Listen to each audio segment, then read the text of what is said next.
अस्सलाम वालेकुम। नेक्स्ट हमारे पास ये दो रिएक्टेंट गिवन है। इस रिएक्टेंट के अकॉर्डिंगली हमने देखना है कौन सा लिमिटिंग या एक्सेस रिएक्टेंट है, और इसमें पोटाशियम क्रोमेट सल्फ्यूरिक एसिड को ऑक्सीजन के साथ हमने कंपेयर करना है कि ऑक्सीजन जो है वो कौन सा काम बनाएगा, वही लिमिटिंग रिएक्टेंट होगा। इसमें भी बात वही है कि ये 200 ग्राम इसकी गिवन मैथ दी हुई है, इसकी भी गिवन मैथ दी हुई है। तो इसके हमने लास्ट समरी के अंदर ये देखा था कि जब हमारे पास मैथ होती है तो उसके बाद हम उसके मोल बनाते हैं। मोल के बाद दो रिएक्टेंट को देखा जाता है कि कौन सा कम अमाउंट में प्रोडक्ट बनाता है।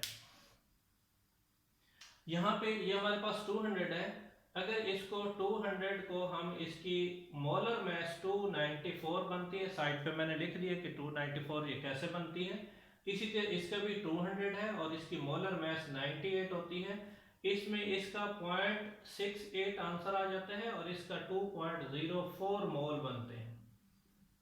अब हम देखेंगे कि हमारे पास ये जो है ये दो टाइप के मोल आ चुके हैं, और इन मोल के जरिए हमने देखना है कि ऑक्सीजन कितनी प्रोड्यूस करेगा, कौन सा इसमें से लिमिटिंग होगा। सबसे पहले हम बैलेंस केमिकल इक्वेशन के जरिए देखेंगे कि ये 1 मोल है तो उसका 3 मोल जो है ऑक्सीजन एटम ये प्रोड्यूस कर रहे हैं। ठीक है, ये हमारे पास 1 है तो इसके साथ ये कितने प्रोड्यूस कर रहे हैं 3, और ये 4 है उसके बाद ये 3 प्रोड्यूस करते हैं। अब 4 की बजाय इसको इसके जरिए देखेंगे और इसके 1 की बजाय 0.68 से देखेंगे कि कौन सा इनमें से लिमिटिंग रिएक्टेंट होगा। सपोज इन दो को हम यहां से लिखते हैं कि 1 मोल K2Cr2O7 produce oxygen, produce O, और ये ऑक्सीजन प्रोड्यूस करे 3 मोल, और 1 की बजाय अगर इसको 0.68 कर दें तो ये कितने प्रोड्यूस करेगा 3 इंटू 0.68। इसका आंसर अभी देख लेते हैं। इसी तरह नेक्स्ट है वो 4 मोल H2SO4 प्रोड्यूस ऑक्सीजन, 3 प्रोड्यूस कर रहे हैं। इसकी बजाय ये अगर 1 कर दिया जाए मोल तो ये हो जाएगा 3/4, और जितना इसका आंसर निकला है 2.04 के जरिए इसको कंपेयर करेंगे तो 3 इंटू 2.04। तो इन दोनों के आंसर देख लेते हैं कि कौन सा कम अमाउंट में प्रोडक्ट बना रहा है। अब यहाँ पे हम देख रहे हैं कि इसकी जब कैलकुलेशन के इसका आंसर हमारे पास बना है 2.04 और इसका आंसर बना है 1.53। अब हम देखेंगे कि इन दो में से, यानी बेसिकली इन दो में से कौन सा लिमिटिंग रिएक्टेंट है। अगर इनके हमने मोल चेंज कर दिए, पहले तो ये 1 था ये 4 था तो ये 3 प्रोड्यूस कर रहे थे, इनके मोल अगर चेंज कर दिए तो फिर इसने ऑक्सीजन कितना एक प्रोड्यूस किया है, तो ऑक्सीजन एक प्रोड्यूस करे 2.04 और एक प्रोड्यूस करे 1.53। इसका मतलब सल्फ्यूरिक एसिड जो है वो कम प्रोड्यूस करता है। सल्फ्यूरिक एसिड जो है वो ऑक्सीजन कम प्रोड्यूस करेगा, वो ऑक्सीजन प्रोड्यूस करेगा कितने 1.53 मोल।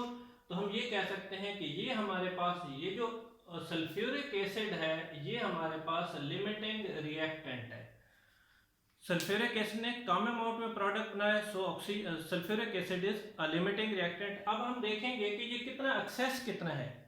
देखें ना, ये तो कम था, कम अमाउंट से की वजह से इसने कम अमाउंट में प्रोडक्ट बनाया, ये लिमिटिंग रिएक्टेंट है। इसका मतलब है दूसरा फिर हमारे पास एक्सेस होगा ना।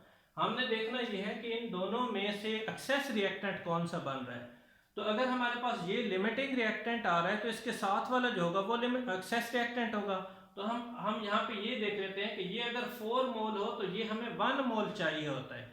इसका मतलब है ये 1 मोल से इसकी वैल्यू कुछ ज्यादा निकल रही है। अब हम देखते हैं कि किस तरह, ये 4 मोल हो तो ये कितना चाहिए होता है 1 मोल। अब यहाँ पे नीचे हम इसको कंपेयर कर लेते हैं कि कौन सा हमें कितना चाहिए।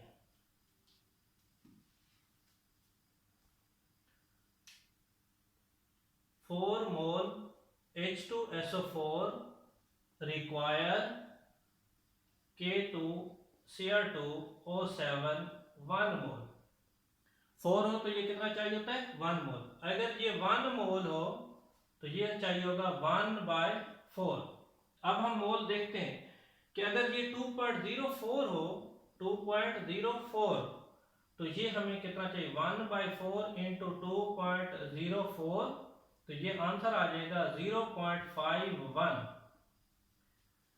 देखें जी, अब हमने ये देखा था कि ये 4 हो तो वो ये 1, अगर ये 2.04 हो तो ये हमें चाहिए था कितना, 0.51 चाहिए था।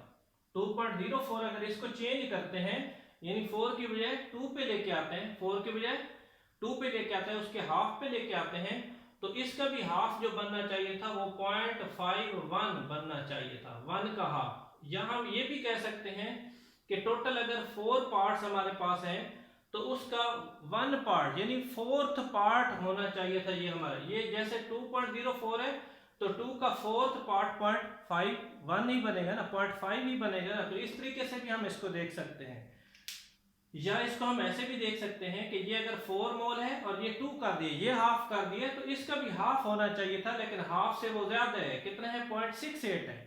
इसका मतलब हमें चाहिए इस, अगर ये इतना होना चाहिए तो ये हमारे पास 0.51 होना चाहिए, इसका मतलब ये कुछ ज्यादा है। अब देखते हैं ये कितना ज्यादा है। एक्सेस रिएक्टेंट इधर से, बल्कि इसको देख लेते हैं कि ये कितना ज्यादा है। तो 0.68 माइनस 0.51, तो ये हमारे पास आ जाएगा इतने मोल जो है ये हमारे पास ज्यादा था। ये रिएक्टेंट हमारे पास इतने मोल ज्यादा था, कितने, 0.17 मोल। ये तो हमें पता लगे इतने मोल ज्यादा है। अगर कोई कहता है कि इसकी मैस बताएं, तो हमारे पास जो फार्मूला था मोल को फाइंड करने का वो था मैस ओवर मोलर मैस। अगर हमें मोल का पता हो तो हम मैस फाइंड कर सकते हैं। तो मैस हमारे पास है mole into molar mass.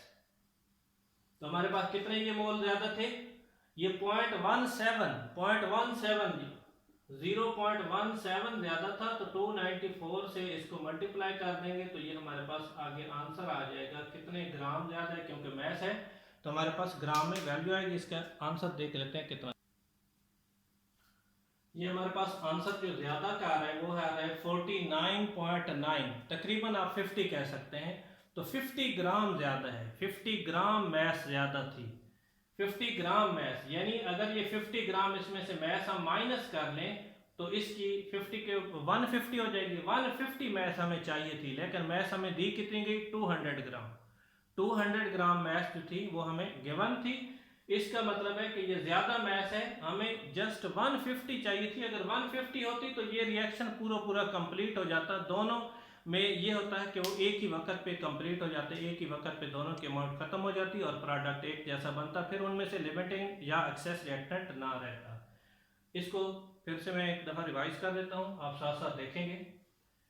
Limiting reactant वो वाला रिएक्टेंट होता है जो अपनी कम अमाउंट की वजह से प्रोडक्ट कम बनाता है। तो इसमें हमारे पास ये प्रॉपर एक क्वेश्चन था, 200 ग्राम इनकी गिवन मैस थी। सबसे पहले हमने इनके मोल बना लिए। इन मोल को पहले इसको ऑक्सीजन के साथ कंपेयर किया, फिर इसको ऑक्सीजन के साथ कंपेयर किया। इन दोनों में से जिसने कम अमाउंट में ऑक्सीजन बनाई उसने कम अमाउंट में 1.53, इसने कम ऑक्सीजन बनाई है, क्योंकि एक तरफ हमने इसको कंपेयर किए, दूसरी तरफ जो है हमने सल्फ्यूरिक एसिड को कंपेयर किए है। किसके साथ दोनों को कंपेयर किए, ऑक्सीजन के साथ। क्योंकि हमें क्वेश्चन के अंदर ये बताया गया होगा कि आपने किसके साथ कंपेयर करके लिमिटिंग या एक्सेस रिएक्टेंट बताना है। तो इन दोनों को कंपेयर करने के बाद आंसर हमारे पास लिमिटिंग रिएक्टेंट का आया है सल्फ्यूरिक एसिड, जो साथ मैंने लिख दिया लिमिटिंग रिएक्टेंट। अब नेक्स्ट हमने ये करना था कि एक्सेस रिएक्टेंट इनमें से कौन सा था। तो सबसे पहले हमें पता है कि इन दो को जब कंपेयर करते हैं तो लिमिटिंग रिएक्टेंट को स्टैंडर्ड रखा जाता है। लिमिटिंग रिएक्टेंट को स्टैंडर्ड रख के दूसरे को चेक किया जाता है कि वो कितना एक्सेस है। हमें पता है कि ये 4 मोल हो तो इसका चौथा हिस्सा जो है वो हमें चाहिए होता है, 1 पार्ट जो है 1 मोल जो है इसका चाहिए होता है। यानी ये 4 मोल हो तो वो 1 हमें चाहिए होता है। अब हमने क्या किया, इसको 4 मोल की बजाय इसके मोल हमारे पास थे 2, 4 की बजाय कितने हो गए थे, 2। इसको भी होना ये चाहिए था, ये भी उसी तरह हाफ हो जाता और ये 0.1 पे आ जाता। लेकिन इसकी गिवन मैस के अकॉर्डिंगली हमारे पास जो मोल निकले थे वो 0.68 निकले थे, जो इतने ज्यादा थे। हमें 0.51 चाहिए था, ये 0.68 है, तो इसको माइनस करके हमने देखा है। तो माइनस के बाद हमारे पास आंसर है 0.17 जो है ये इतना ज्यादा है, यानी 0.17 एक्स्ट्रा मैस दी गई है। 0.17 जो है ये एक्स्ट्रा मोल दिए हैं। इसके अब मैस हमने फाइंड करनी है, तो 0.17 इसकी मोलर मैस है, मोलर मैस 294 थी, 294 से मल्टीप्लाई करके हमें मैश का पता चल गया कि तकरीबन 50 ग्राम जो है वो एक्स्ट्रा थी। अगर ये 50 ग्राम एक्स्ट्रा है तो इसका मतलब हमें सिर्फ इसका 150 ग्राम चाहिए था, 50 और इसके अंदर एक्स्ट्रा है, तो से ये हमारे पास क्या हो जाएगा, एक्सेस रिएक्टेंट होगा। इसी तरह कुछ और क्वेश्चन है वो भी हम सॉल्व करेंगे।